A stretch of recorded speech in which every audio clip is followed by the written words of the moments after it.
สวัสดีครับวันนี้ผมจะมาตั้งค่าเกมซอร์ดอาร์ตออนไลน์นะครับคงตัวโปรแกรมที่ผมใช้นะฮะจะเป็นเวอร์ชัน 1.2.2 นะฮะ PSP นะฮะแต่จะเป็นของ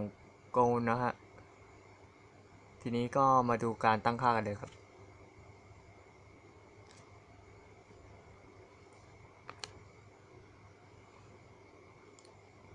ดูตามผมเลยนะครับ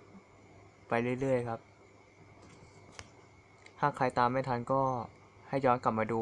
ใหม่นะครับ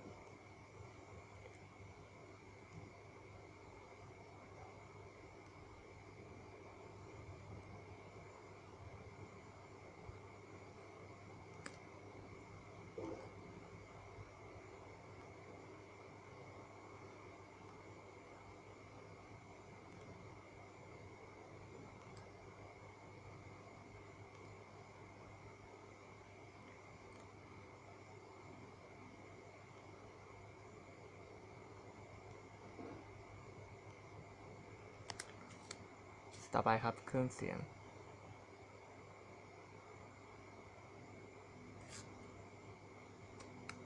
ต่อไปครับระบบ3ตัวนี้ไม่ต้องไปสนใจอะไรนะครับ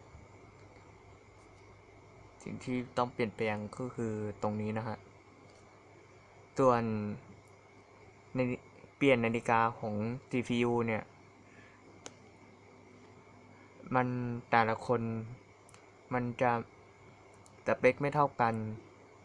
มันจะอยู่เฟรมมันอาจจะอยู่100หรือ90จะอยู่ประมาณนี้แหละฮะแต่ให้ไปปรับดูว่าอันไหนมันถ้ามันมากเกินไปเนี่ยมันก็จะกระตุกน่าจะกระตุกนะถ้ามันน้อยเกินไปมันก็กระตุกเหมือนกันแต่เสียงมันจะออกเสียงมันจะดีมากมันจะไม่กระตุกเลยให้ปรับระหว่างภาพของมันนะฮะถ้าอยู่คงที่มันก็จะภาพมันก็จะเล่นลื่นไหลดีนะฮะโอเค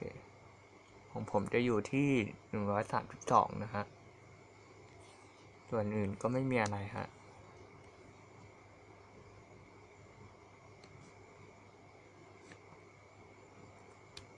แล้วก็มาลองเล่นกันเลย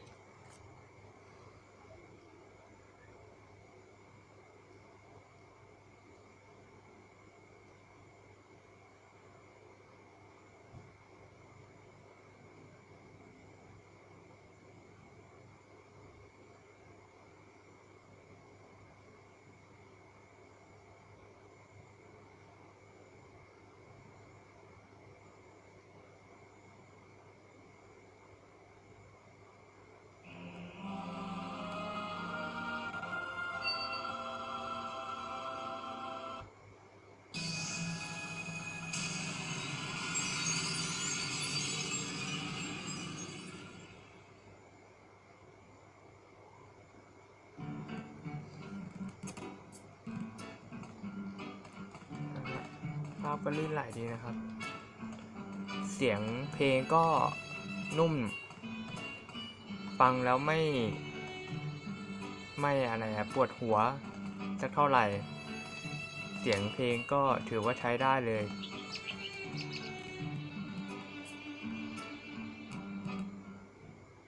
อาจจะมีกระตุกบ้างเล็กน้อยนะฮะตอนที่ไปสู้กับบอสนะ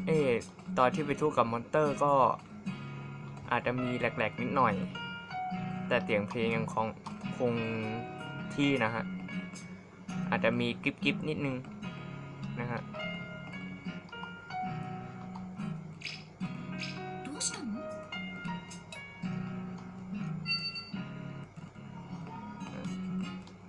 อันนี้ก็คือวิธีการตั้งค่าของผมนะฮะถ้าเป็นประโยชน์ก็มันก็จะดีมากเลย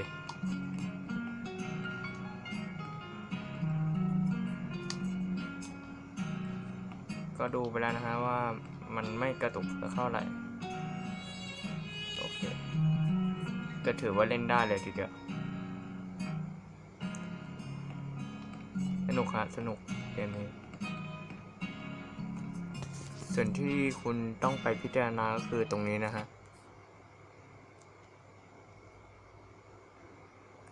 ตรงนี้ฮะเปลี่ยนนาฬิกา CPU เนี่ยต้องดูแต่ละคนนะฮะ